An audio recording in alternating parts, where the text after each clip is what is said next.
com alegria e satisfação que cumprimentamos os nossos amigos e irmãos do portal Escola Dominical com a gloriosa paz de nosso Senhor e Salvador Jesus Cristo. Estamos dando início a mais uma pré-aula, esta ferramenta que o portal Escola Dominical disponibiliza no início da semana, para que os irmãos possam melhor preparar a sua aula da Escola Bíblica Dominical.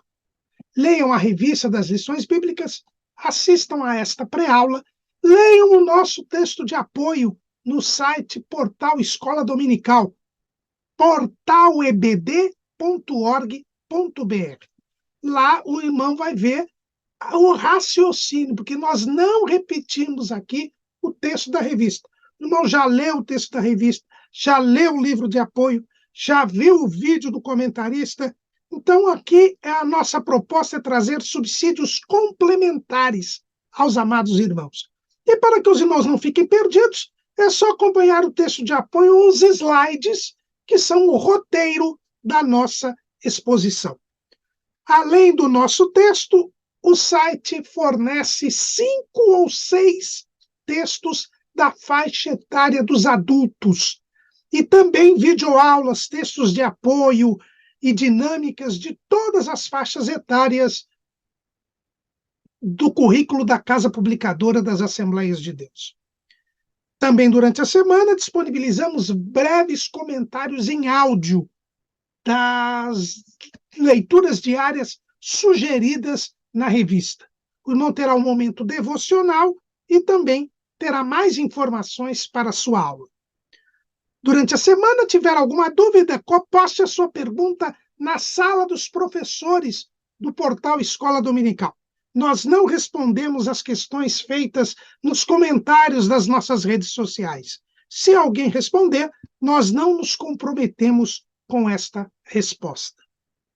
E no sábado à noite, às 19 horas, horário de Brasília, o irmão é nosso convidado a assistir à transmissão ao vivo do estudo preparatório dos professores e amigos da Escola Bíblica Dominical, da Igreja Evangélica Assembleia de Deus, Ministério do Belém, na sede aqui em São Paulo. Esta reunião, o irmão poderá interativamente tirar e elucidar as suas últimas dúvidas. Esta reunião é aberta a todos quantos amam a palavra de Deus e ela é realizada na sede da FAESP, Faculdade Evangélica de São Paulo, que é mantida pelo Ministério do Belém e que fica na Rua Conselheiro Cotegipe 273, no bairro do Belenzinho, onde era o templo antigo da nossa igreja. Mas tudo isso é apenas a preparação da Escola Bíblica Dominical. Ela somente se realiza quando o povo do Senhor vai à casa do Senhor, no dia do Senhor, para estudar a palavra do Senhor. Neste quarto trimestre de 2023, nós estamos estudando o tema Até os Confins da Terra, pregando o Evangelho a todos os povos até a volta de Cristo. Estamos estudando sobre a missiologia, a teologia das missões. E, continuando o terceiro bloco do nosso trimestre, onde nós estamos vendo quais são os desafios da obra missionária, hoje estaremos estudando a lição de número 11, que tem como título Missões e a Igreja Perseguida. O nosso comentarista é o pastor Wagner Tadeu dos Santos Gabi, que é o pastor presidente das Assembleias de Deus em Curitiba, capital do estado do Paraná. Missões e igreja perseguida. O primeiro desafio, nós vimos na lição passada, é a janela 1040, uma área do nosso planeta entre os paralelos 10 e 40 norte, onde estão morando 60% da humanidade e onde a evangelização é completamente precária. Mas ao lado da janela 1040, nós temos um outro desafio, que é o da igreja perseguida. Quando falamos em igreja e perseguição, nós estamos falando de dois dois conceitos que sempre andam juntos. O que nós devemos lembrar, em primeiro lugar, é que a igreja sempre foi e será perseguida. Quem nos diz isso? É o Senhor Jesus.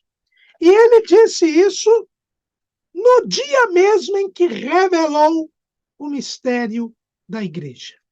Porque todos nós sabemos que a igreja era um segredo mantido por Deus desde antes da fundação do mundo. Ninguém sabia que Deus iria criar a igreja. Era um mistério. Isso não é nenhuma teologia, nenhuma mente humana disse isto, mas é o que a palavra de Deus nos ensina. Lá em Efésios, capítulo 3, versículo 1 diz: por esta causa eu, Paulo, sou o prisioneiro de Jesus Cristo por vós, os gentios. Se é que tendes ouvido a dispensação da graça de Deus, que para convosco me foi dada. Como me foi este mistério manifestado pela revelação, como acima em pouco vos escrevi, pelo que quando ledes, podeis perceber a minha compreensão do mistério de Cristo, o qual noutros séculos não foi manifestado aos filhos dos homens, como agora tem sido revelado pelo Espírito aos seus santos apóstolos e profetas, a saber, que os gentios são co-herdeiros e de um mesmo corpo, e participantes da promessa em Cristo pelo Evangelho. A igreja era um mistério que só foi revelado por Jesus lá em Cesareia de Filipe. Cesareia de Filipe era uma cidade diferente que ficava ali ao pé do Monte Hermon, no norte de Israel, na Galileia. Ela era uma cidade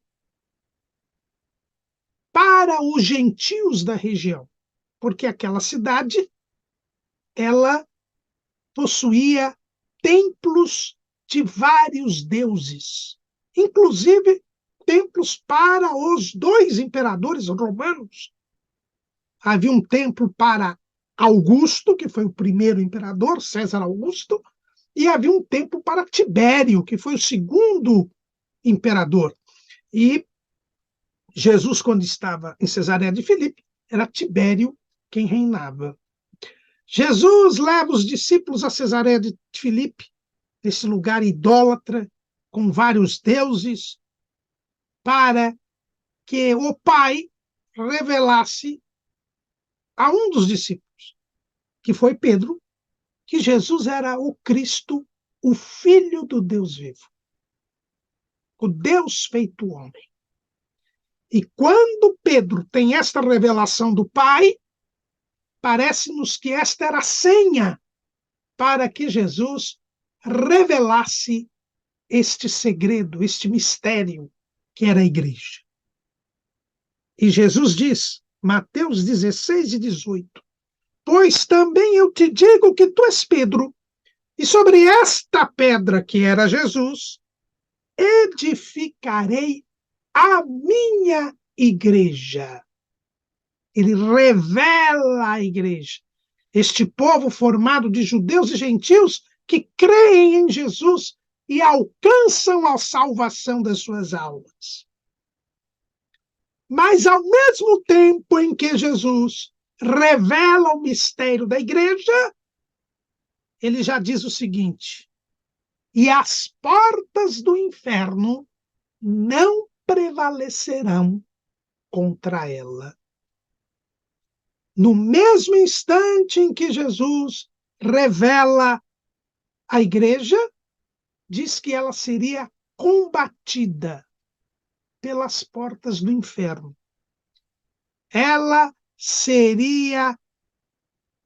teria a oposição, teria como adversário o maligno, o mundo. E nesta luta, que é uma batalha e uma luta espiritual, Jesus diz e garante e promete a vitória da igreja. As portas do inferno não iriam prevalecer, mas iriam se levantar contra a igreja.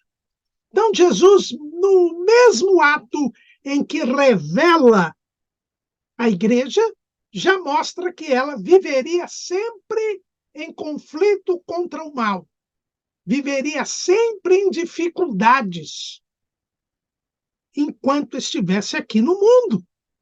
Então, a perseguição faz parte da própria natureza da igreja. E por que a igreja é perseguida? A igreja é perseguida porque ela é um corpo estranho no mundo. O mundo está no maligno. O mundo, ele é formado pelos seres humanos que estão escravizados pelo pecado e que satisfazem os desejos do diabo. E Jesus disse que o diabo nada tem nele. Não há nada de Jesus no diabo e nada do diabo em Jesus. E o diabo é o príncipe deste mundo. E todos os homens que vivem escravizados pelo pecado, Jesus diz que são filhos do diabo. E estão ali para satisfazer os desejos do diabo. É o que Jesus diz lá em João, capítulo 8, versículo 44. Vós tendes por pai ao diabo, e quereis satisfazer os desejos do vosso pai. Ele foi homicida desde o princípio, e não se firmou na verdade, porque não há verdade nele.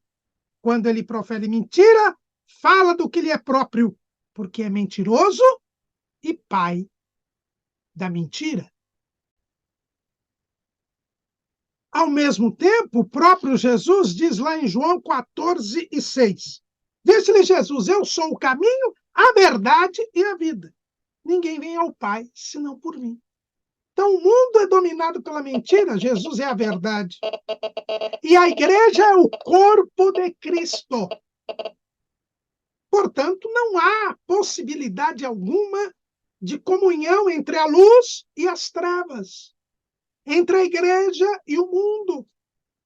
E como a igreja está no mundo, porque Jesus mesmo, na sua oração sacerdotal, ele afirma, João capítulo 17, versículo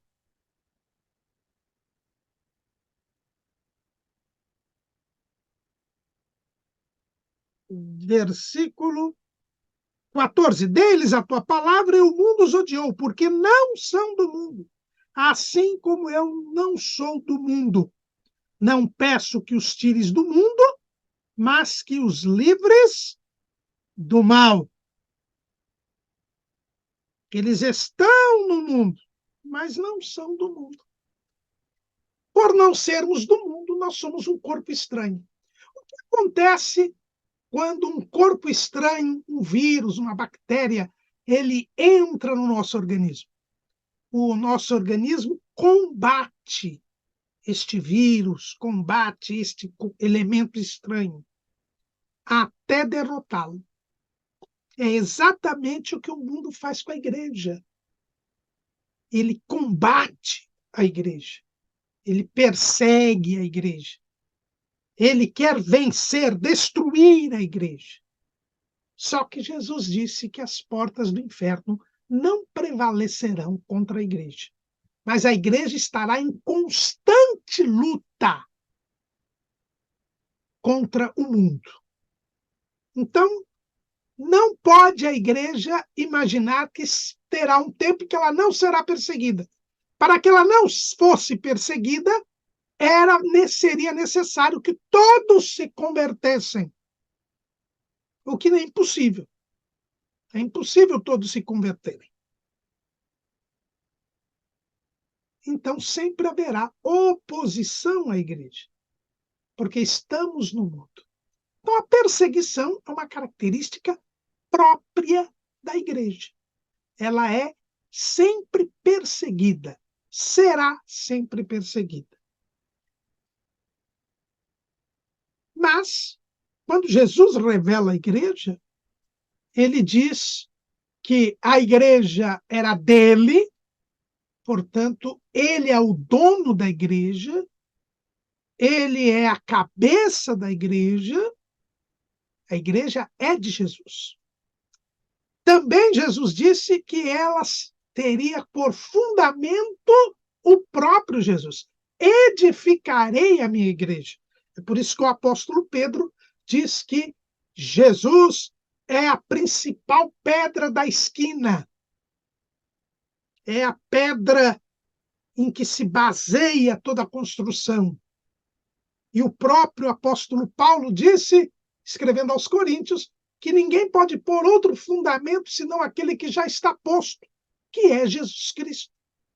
Então, a igreja ela tem por fundamento a Jesus, ela pertence a Jesus e ela sofrerá a oposição do maligno.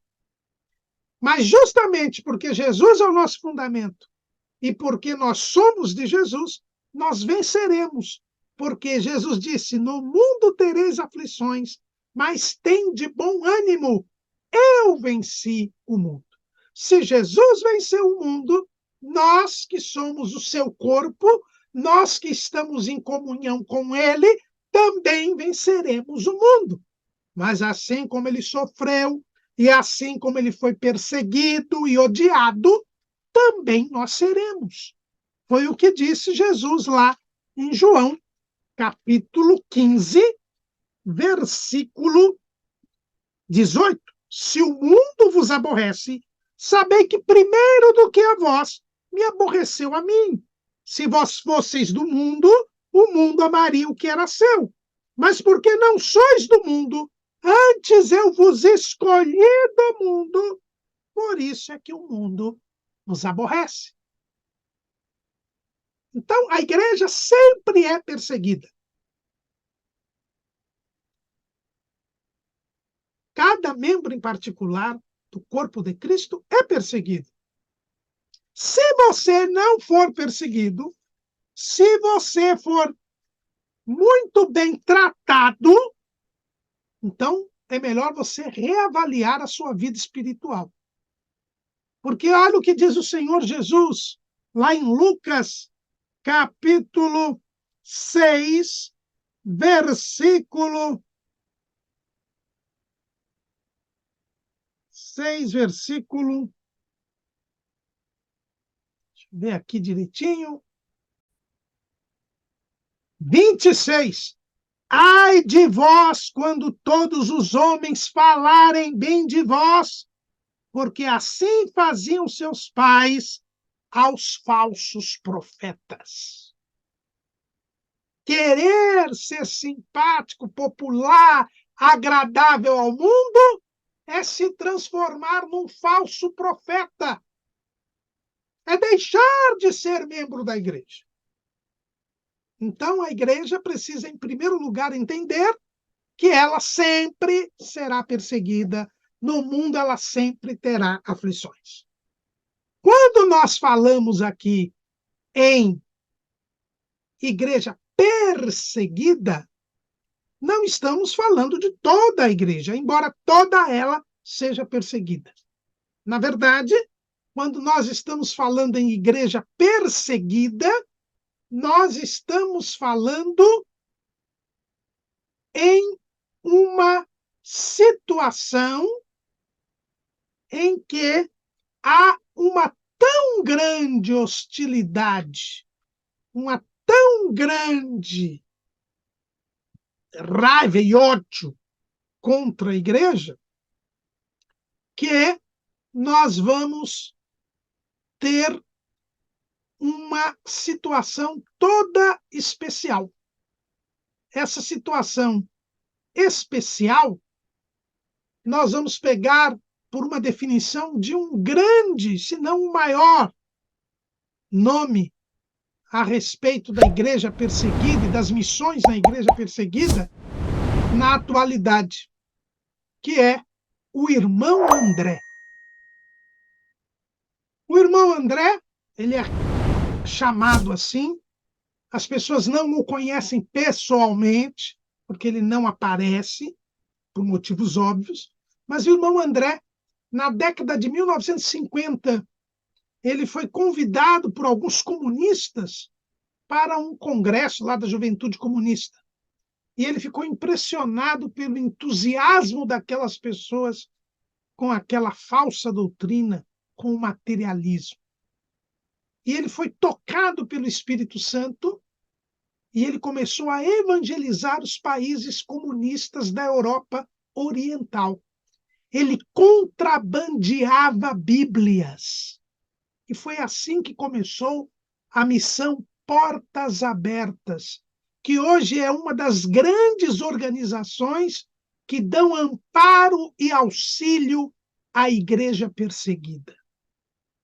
Hoje, até pela destruição dos governos comunistas da Europa Oriental, hoje Portas Abertas trabalha muito ativamente junto aos países muçulmanos. Mas irmão André, ele diz o que é a perseguição.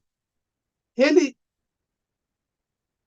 conceitua perseguição, nesse sentido de igreja perseguida, como toda hostilidade experimentada como resultado da identificação de uma pessoa com Cristo.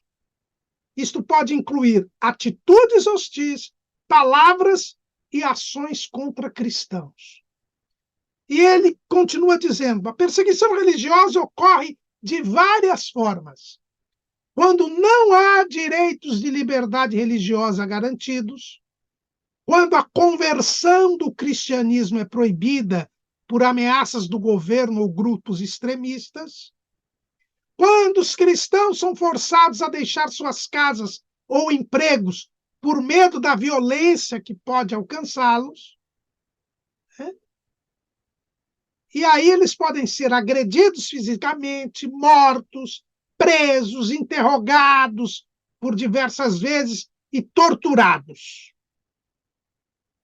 Então, este quadro caracteriza uma igreja perseguida. Todos nós somos perseguidos. Não há cristão que não seja perseguido no mundo. Mas quando esta perseguição chega ao este nível, é que nós temos a chamada igreja perseguida.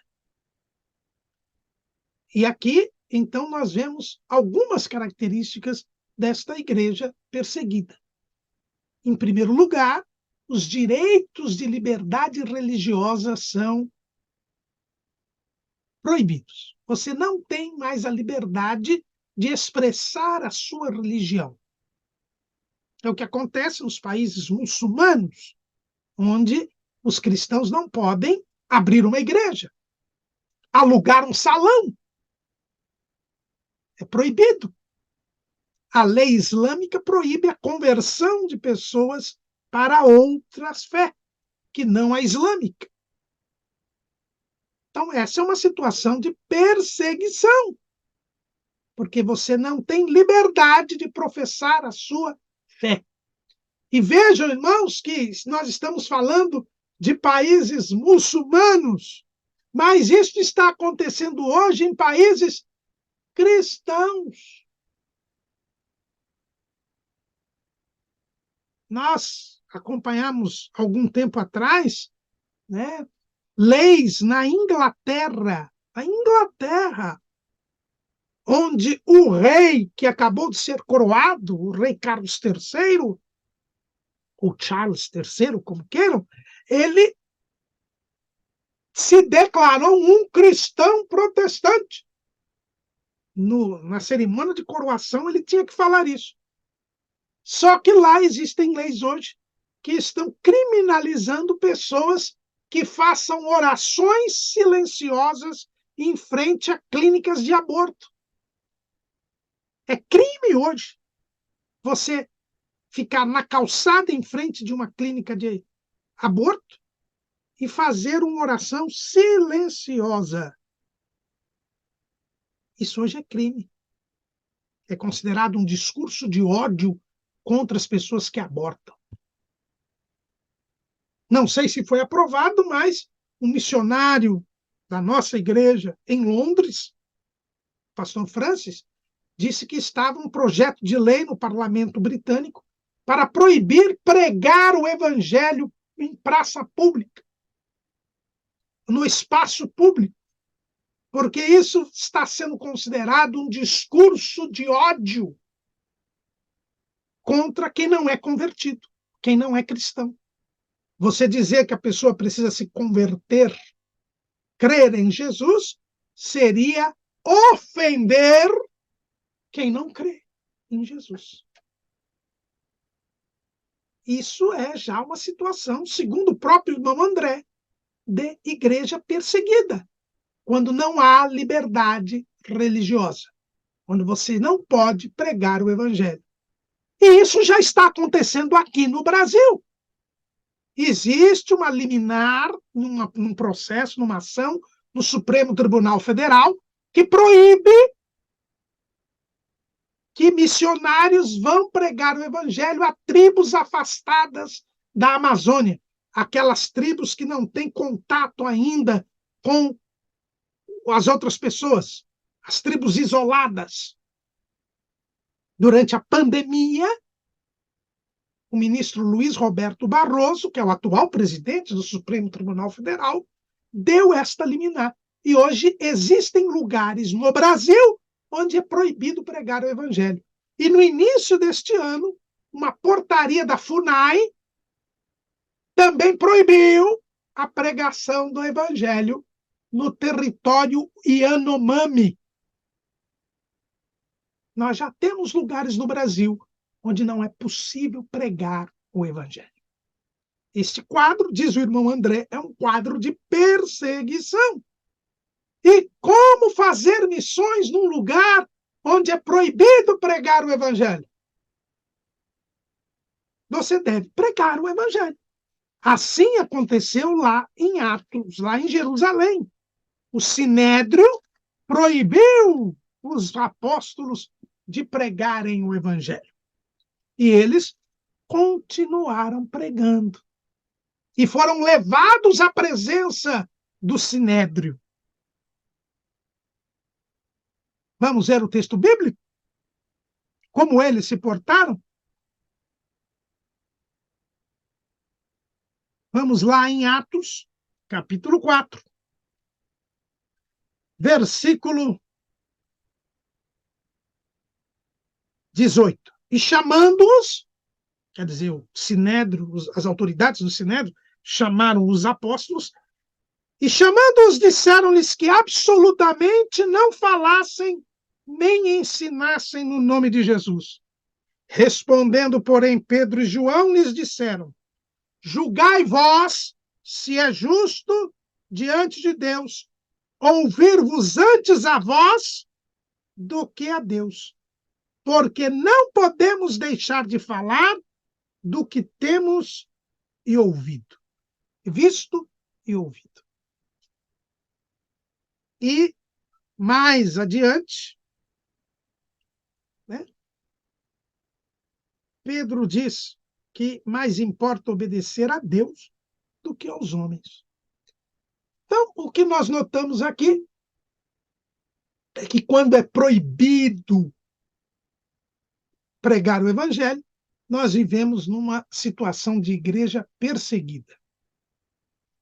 Uma perseguição mais light, como aqui no Brasil, onde se proibiu de pregar o evangelho em alguns lugares. Antes nem isso tinha, para os irmãos verem como a perseguição está aumentando em nosso país. E em outros lugares, onde, como a Coreia do Norte, onde é uma situação extrema. A Coreia do Norte, que é um país comunista, é o país que mais persegue cristãos, né? Aliás, a missão Portas Abertas, e eu recomendo aos irmãos, inclusive para preparar esta lição, que visitem o site da missão Portas Abertas. E lá os irmãos vão ver, inclusive, a relação do ranking da perseguição, né? Os países na ordem os que mais perseguem os servos de Deus, a igreja. A Coreia do Norte é o país que mais persegue cristãos.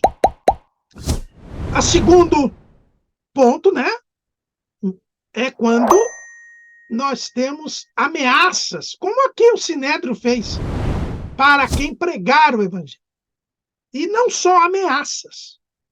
Nós temos notícia de lugares, principalmente na África, onde nós temos organizações terroristas que matam os cristãos, ou que sequestram cristãos para que eles neguem a fé sob pena de serem mortos.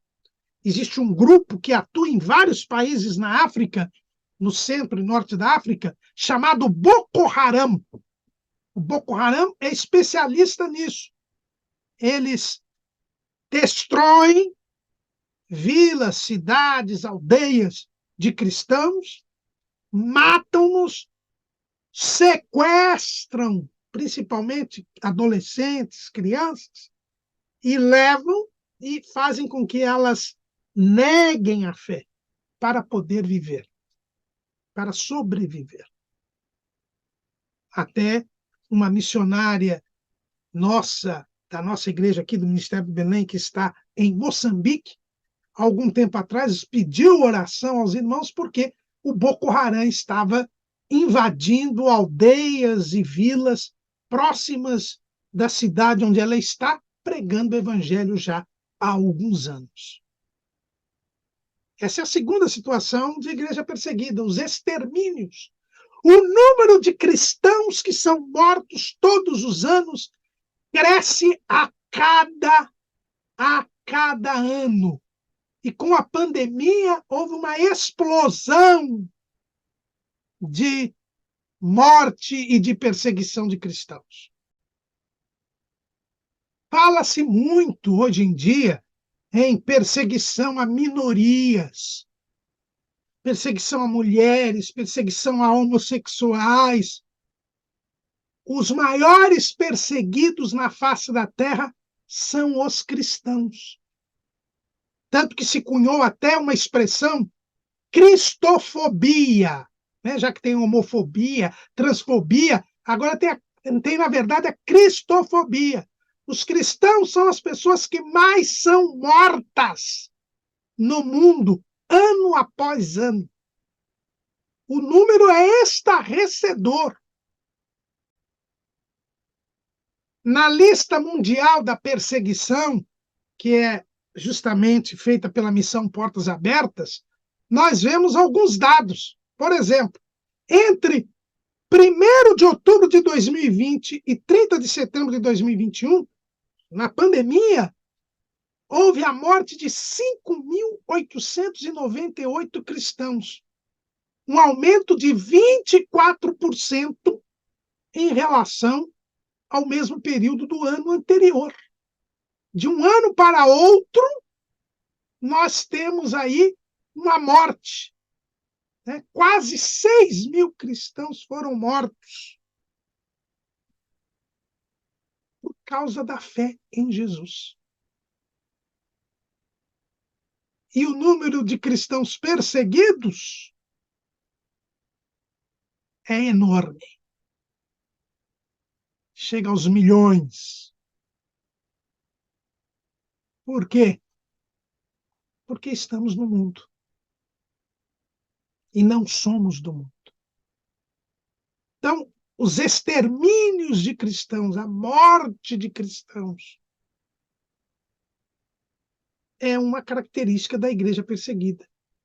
E, naturalmente, viver num país servindo a Deus, correndo o risco de morrer, desestimula muitos a se converterem ao Evangelho. Pois só quem é cristão pode entender que o martírio é a sublime demonstração do amor a Jesus Cristo. Então, uma situação em que há ameaças de morte e de violência contra os cristãos, é uma situação em que a igreja é considerada perseguida, seja por governos, seja por organizações terroristas como este Boko Haram, que nós dissemos aos irmãos. Também nós temos a situação de cristãos que são obrigados a deixar os seus empregos, as suas casas, as suas moradias, por causa da fé. O que acontece muitas vezes é que, quando o Boko Haram, por exemplo, invade as aldeias próximas, as pessoas saem em fuga para as cidades, para não serem mortas. O que tem acontecido também no Oriente Médio. Lá na região da Autoridade Nacional Palestina, o número de cristãos está se reduzindo cada vez mais. Como essa região, né, que é a região da Cisjordânia ou da faixa de Gaza, os palestinos perseguem terrivelmente os cristãos, eles emigram, eles saem do país. Por isso, o número de cristãos ali em Israel é cada vez menor, quando a Autoridade Nacional Palestina é cada vez menor. Por quê? Porque essas pessoas se mudam pelas péssimas condições de vida que possuem. Isso também é uma característica dos chamados dhimmi. Quem são os dhimmi? São aquelas pessoas não muçulmanas que moram em países muçulmanos. Os dhimmi, eles são cidadãos de segunda classe. Por não serem muçulmanos, eles têm menos direitos que os outros e ainda precisam pagar taxas para os governos para poderem continuar sem se converter. Isso faz com que a sua situação de vida fique mais precária e muitos, não suportando esta situação, se mudam, saem destes países, imigram. E esta é a situação também de igreja perseguida. Isso aconteceu em Jerusalém. Atos capítulo 8, versículo 3. E Saulo assolava a igreja, entrando pelas casas e arrastando homens e mulheres, os encerrava na prisão. Mas os que andavam dispersos iam por toda parte anunciando a palavra. Por causa da perseguição de Saulo, os crentes de Jerusalém saíram de Jerusalém. Tiveram que sair de Jerusalém.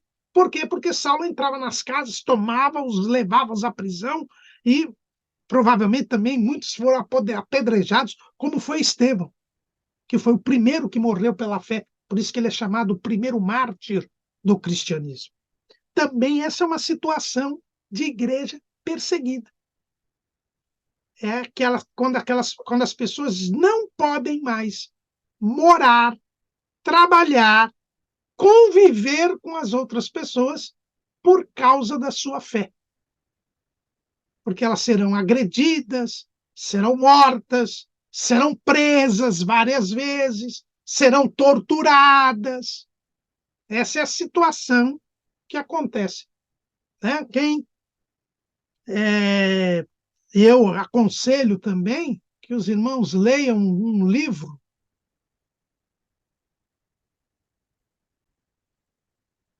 do pastor romeno Richard Wurmbrand.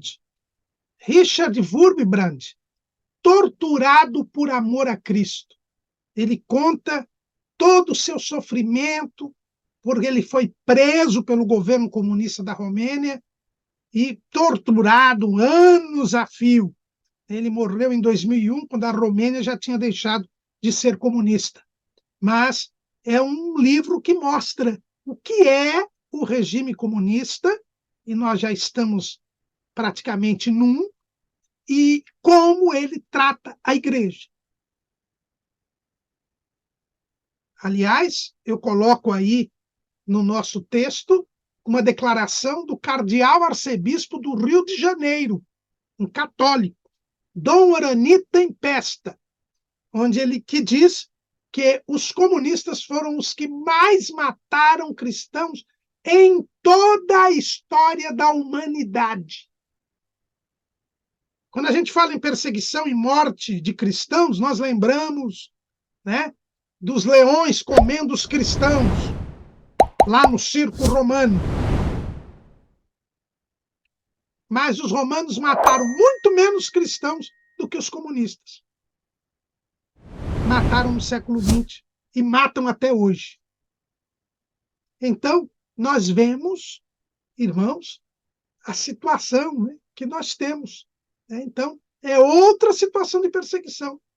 É quando as pessoas elas têm que sair de suas casas, sair de suas residências, sair dos seus países por causa da perseguição, e quando elas são presas e torturadas por causa da fé em Jesus Cristo.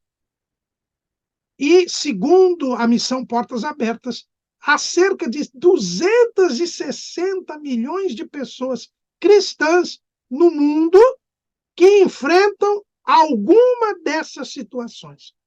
Então, a igreja perseguida hoje seria composta de 260 milhões de pessoas, aproximadamente, que sofrem esta circunstância de perda da liberdade religiosa, de extermínio, de ameaças, de ter de mudar de lugar, de prisões e de torturas.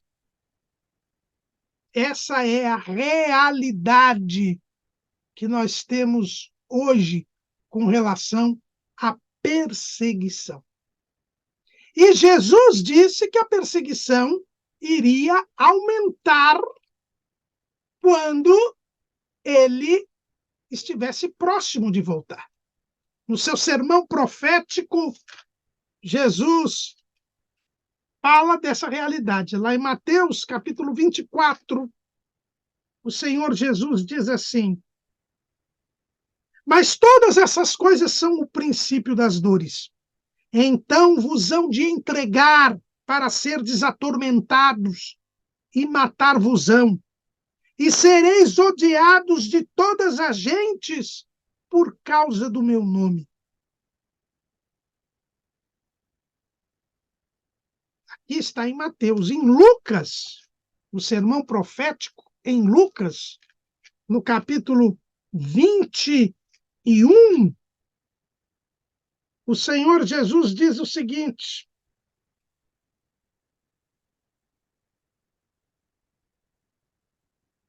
mas antes, Lucas 21:12, mas antes de todas essas coisas, lançarão mão de vós e vos perseguirão, entregando-vos às sinagogas e às prisões, e conduzindo-vos à presença de reis e governadores, por amor do meu nome. E vos acontecerá isso para testemunho. Ser testemunha de Jesus não é só receber a virtude do Espírito Santo, é também estar disposto, estar disponível para ser preso, torturado, perseguido. Aliás, como é testemunha em grego? Mártir. Hoje a palavra mártir é aquele que morre por causa da fé. Mas a palavra mártir é a palavra testemunha em grego. Quando Jesus disse, e ser-me-eis testemunhas, lá no original está mártir. E o próprio Jesus disse que isso seria para testemunho. Então, essa é a situação da igreja perseguida. E nós estamos no princípio das dores. Nós estamos no momento final do tempo da igreja. E é nesse momento que a perseguição é a maior que já existiu. E por quê? Porque esta perseguição ela é mundial.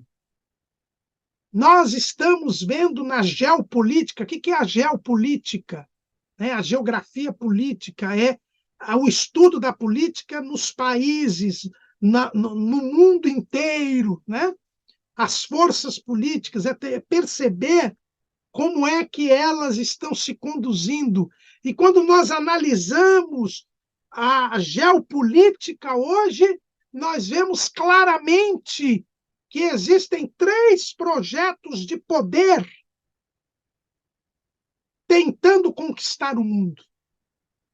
O projeto russo-chinês, que é o projeto comunista, e aí nós vemos o despontar da China, mais até do que a Rússia agora, que é anticristão. Os chineses têm aumentado desde a pandemia, a perseguição aos cristãos na China é violenta, muito violenta. Chegaram a prender até o cardeal emérito de Hong Kong, cardeal Zen. Há uma grande perseguição contra a igreja. Muitas igrejas têm sido demolidas na China, cruzes têm sido destruídas. Os cristãos têm que se reunir às escondidas. Em todo templo é obrigatória a foto do líder da China, para que ela seja. Só se permite o culto se também se honrar e cultuar o líder da China. E, logicamente, que os verdadeiros cristãos não se submetem a isso. E precisam se reunir às escondidas. Esse é o primeiro projeto de poder que persegue a igreja, que é contra a igreja, contra Cristo. Porque os comunistas são materialistas e ateus. Mas existe um outro projeto de poder no mundo, que é o projeto islâmico. E nós já falamos aqui hoje sobre os muçulmanos. Os muçulmanos, eles não admitem a pregação do evangelho e querem que os cristãos se convertam ao islamismo. Para eles, a verdadeira revelação é a de Moisés, é a de Maomé. Jesus é apenas um profeta inferior a Maomé. E nós já vimos toda essa situação, né? Como, por exemplo, o Boko Haram é islâmico, é muçulmano. O que eles fazem com os cristãos, exterminam os cristãos. Mas nós temos também o projeto chamado globalista ocidental, que são as grandes famílias aqui do Ocidente que controlam o sistema financeiro, a economia mundial, e que são contrárias à igreja também. Tanto que eles defendem tudo o que é contrário à Bíblia. Homossexualismo, aborto, eutanásia, enfim. Tudo isso que nós temos visto hoje no mundo, o ambientalismo, todas estas coisas que são contra a igreja. Basta ver o que nós vemos hoje na União Europeia e no Reino Unido, que não faz parte mais da União Europeia, mas eu acabei de falar destas leis que estão sendo aprovadas lá. Esse é o projeto globalista ocidental. Então, esses 3 projetos que querem disputar o mundo, todos eles são contrários a Cristo, são contrários à igreja. E por que isso acontece? As profecias bíblicas explicam. Porque esses 3 projetos vão entregar o mundo ao anticristo. O governo do anticristo já está sendo preparado. Esta Agenda 2030 das Nações Unidas, que defende todos os valores antibíblicos, esta Agenda 2030 é a plataforma de governo, o programa de governo do anticristo. Só que quando o anticristo subir para governar a igreja, já terá sido arrebatada. Estamos neste tempo final e a igreja está sendo terrivelmente perseguida, porque Jesus está às portas. Essa é a realidade. Quando nós vemos a perseguição, nós percebemos a proximidade da volta de Jesus. E se torna ainda mais urgente pregarmos o evangelho. Não temos que ter medo. Pelo contrário. Diante da perseguição, nós temos que perceber que É chegado o momento de nós enfrentarmos com mais denodo, com mais dedicação, o mundo, pregando o Evangelho. Nós devemos lembrar que somos bons soldados de Cristo. Não foi assim que o apóstolo Paulo diz? 2 Timóteo, capítulo 2, versículo 3. Sofre, pois, comigo as aflições como bom soldado de Cristo, de Jesus Cristo. O soldado, ele não foge. O soldado vai para a batalha. O soldado enfrenta o inimigo. O soldado se arma e vai ao encontro do inimigo. É assim que a igreja deve fazer. Diante do aumento da perseguição, se dedicar ainda mais a pregar o Evangelho. Não podemos recuar. Não podemos aceitar as imposições dos inimigos da igreja e deixar de pregar o Evangelho, ficar acuado. Porque não é isto que Deus quer. Hebreus capítulo 10, versículo 38. Mas o justo viverá da fé, e se ele recuar, a minha alma não tem prazer nele. Nós, porém, não somos daqueles que se retiram para a perdição, mas daqueles que creem para a conservação da alma. O que devemos fazer para enfrentar, diante da perseguição, de um quadro de perseguição? Continuar pregando o Evangelho, não recuar. Porque quem se acovardar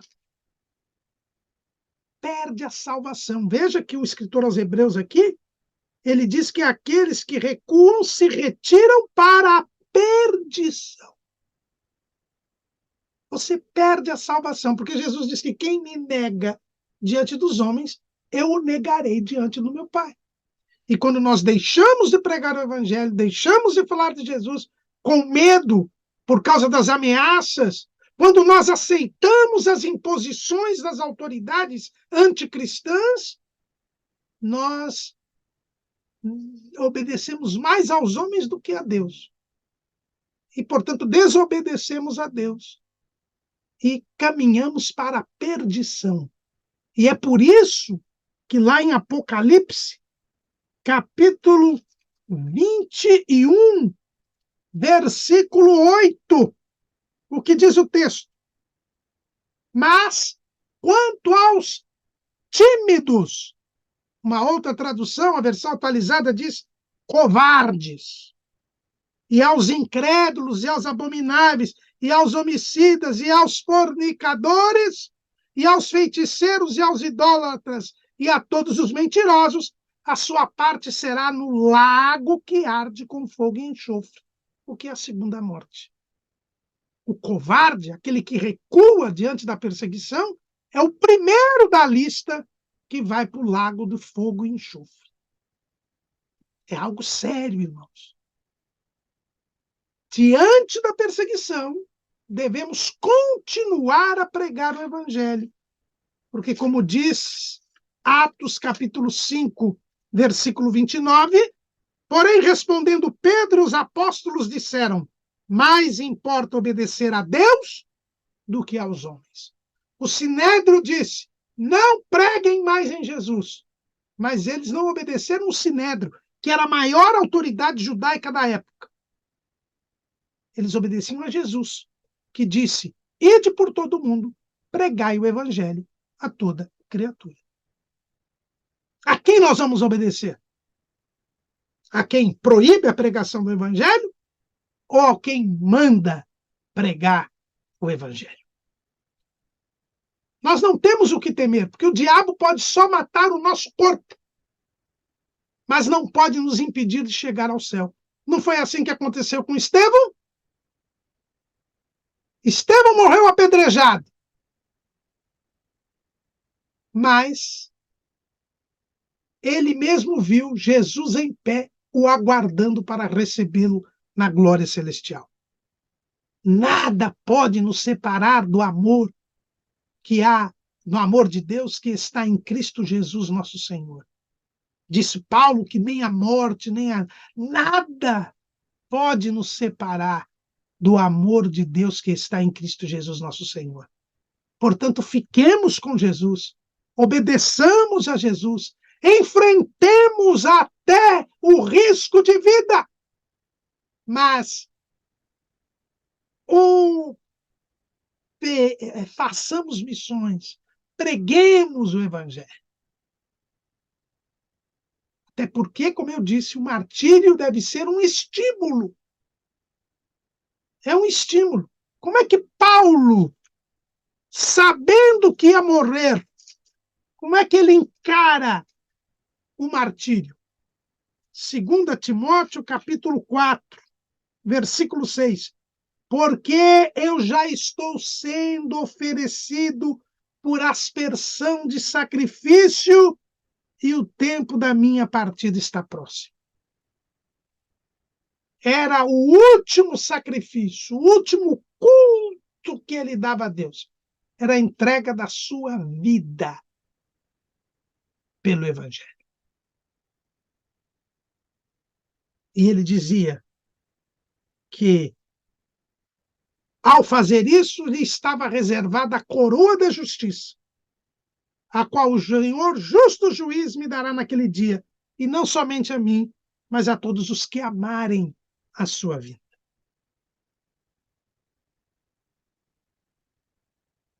Para enfrentar diante da perseguição, temos de pregar o Evangelho. Não podemos nos intimidar, mas temos de tomar algumas providências.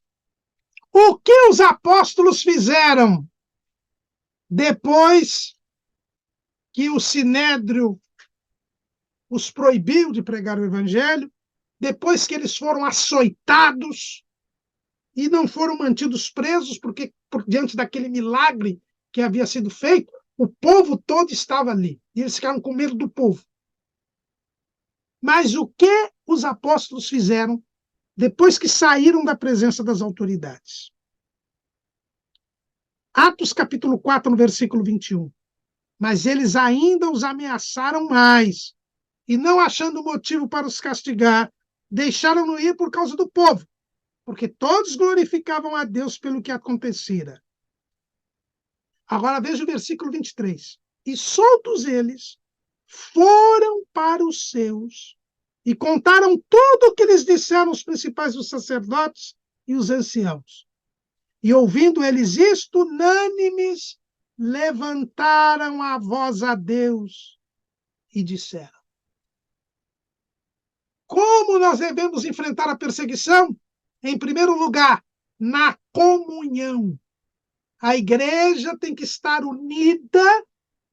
Para quê? Para saber o que está acontecendo e para buscar a Deus. Todos unanimemente levantaram a voz a Deus. Foram clamar ao Senhor. Para enfrentar a perseguição, nós temos de ter uma vida de oração. Não há como enfrentar a perseguição sem buscar a face do Senhor, sem orar, sem jejuar, sem pedir o batismo com o Espírito Santo, sem pedir os dons espirituais, sem pedir o poder de Deus. Toda a igreja estava unida e levantaram a voz e disseram: Senhor, tu és o que fizeste o céu e a terra e o mar e tudo o que neles há. Que disseste pela boca de Davi teu servo: por que bramaram a gente? E os povos pensaram coisas vãs? Levantaram-se os reis da terra e os príncipes se ajuntaram a uma contra o Senhor e contra o seu ungido. Porque verdadeiramente contra o teu santo filho Jesus, que tu ungiste, se ajuntaram, não só Herodes, mas Pôncio Pilatos, com os gentios e os povos de Israel, para fazerem tudo o que a tua mão e o teu conselho tinham anteriormente determinado que se havia de fazer. Agora, pois, ó Senhor, olha para as suas ameaças. Eles entenderam. O Espírito Santo os fez lembrar o Salmo 2. E nós estamos, como eu disse aqui hoje, na mesma situação. Se unem todos os projetos de poder do mundo, todos os governos, todas as lideranças, contra o Senhor Jesus, contra a igreja que é o corpo de Cristo. Nós temos que entender isso pela palavra, por isso que precisamos conhecer a palavra. Mas precisamos buscar a Deus, porque a nossa luta é espiritual, as nossas armas são espirituais. Não é através de parlamentares. Não estou dizendo que não é bom nós termos pessoas nos órgãos que decidem, que tomam as decisões políticas do país, mas não é por eles que nós vamos vencer. Nós vamos vencer com Jesus, buscando o poder de Deus, porque ele venceu o mundo e só ele pode nos dar condições de vencer. Diante da perseguição, temos que ter uma vida de oração, orando para escaparmos da perseguição que sofremos e orando em favor daqueles que estão sendo perseguidos mais do que nós em outros países, em outros lugares. Missão Portas Abertas tomou uma iniciativa muito feliz, que é no 8º domingo depois do domingo de Páscoa, realizar o Domingo da Igreja Perseguida. É um dia que eles propõem que a igreja toda só tenha um foco: ter conhecimento da perseguição, saber em que situação está a igreja perseguida e interceder e orar por ela. Não se deve orar só nesse dia, mas esse dia é dedicado exclusivamente. Seria muito bom que a partir do ano que vem todas as nossas igrejas celebrassem o domingo da igreja perseguida, que é o 8º domingo depois do domingo de Páscoa, que é o domingo seguinte de Pentecostes, para que foi uma iniciativa criada pelo irmão André, para que todos nós nos unamos e levantamos a voz a Deus pela igreja perseguida. Mas não foi só orar e jejuar e buscar a presença de Deus. Qual foi o pedido dos discípulos? Agora, pois, ó Senhor, olha para as suas ameaças e concede aos teus servos. Eu estou lendo Atos 4:29. Concede aos teus servos que falem com toda a ousadia a tua palavra, enquanto estendes a mão para curar e para que se façam sinais e prodígios pelo nome do teu santo Filho Jesus. Precisamos pedir a Deus ousadia. Ousadia é coragem. Ousadia é destemor. Ousadia é iniciativa para falar do Evangelho, mesmo quando é proibido. Não é um atrevimento. Ousadia é algo dirigido pelo Espírito Santo, com sabedoria, mas com firmeza. E precisamos estar revestidos de poder, porque na hora que pregarmos, é preciso que a palavra seja confirmada com sinais, prodígios e maravilhas. Por que os apóstolos não foram mantidos presos? Por causa da cura daquele coxo. Eles não tinham como. É através dos sinais, prodígios e maravilhas que nós vamos manter circunstâncias, ainda que sob pressão, que permitam a pregação do Evangelho. E quando eles oraram assim, a Bíblia diz que o lugar onde eles estavam reunidos se moveu. E quem não era batizado com o Espírito Santo foi batizado com o Espírito Santo ali. E tendo eles orado, moveu-se o lugar em que estavam reunidos, e todos foram cheios do Espírito Santo, e anunciavam com ousadia a palavra de Deus. Eles começaram a fazer o que eles estavam pedindo, precisamente porque o Senhor se agradou deste pedido deles. É assim que devemos agir. Diante da igreja perseguida, diante do aumento da perseguição, devemos ter ousadia. E com mais dedicação, com maior esforço, pregar o evangelho e ajudar os perseguidos a pregarem o evangelho. E nesse ponto, temos que ajudar essas organizações como a Missão Portas Abertas. Existe uma outra organização que é católica, inclusive, ajuda a igreja que sofre. Devemos também ajudar os projetos destas organizações criadas por inspiração do Espírito Santo para ajudar as igrejas perseguidas. Nós conhecemos irmãos que levaram Bíblias para países onde a Bíblia é proibida. Aproveitaram para levar Bíblias para essas pessoas, cultuarem com estas pessoas, correndo o risco de serem presas, correndo o risco de serem expulsas. Eu conheço 2 irmãos que foram juntos para o Irã, alguns anos atrás. Um deles, lá no aeroporto, descobriram na mala dele as Bíblias. E ele foi expulso, foi proibido de entrar no país. Teve que voltar para o Brasil. Mas o outro passou e ficou alguns dias lá, não só entregando as Bíblias, como também cultuando com os irmãos.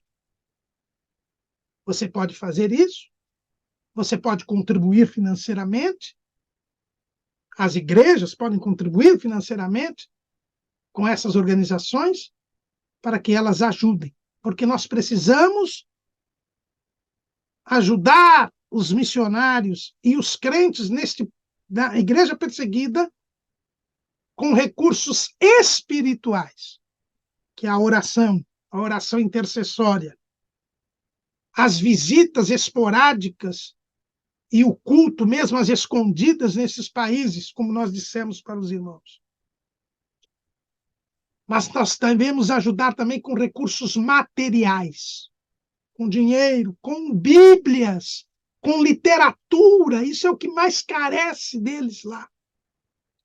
E também com recursos humanos, as próprias pessoas se dispondo a ir lá para pregar o evangelho, desde que chamadas, ou em ajudar quem está pregando o evangelho neste lugar. Esse é o grande desafio de cada um de nós.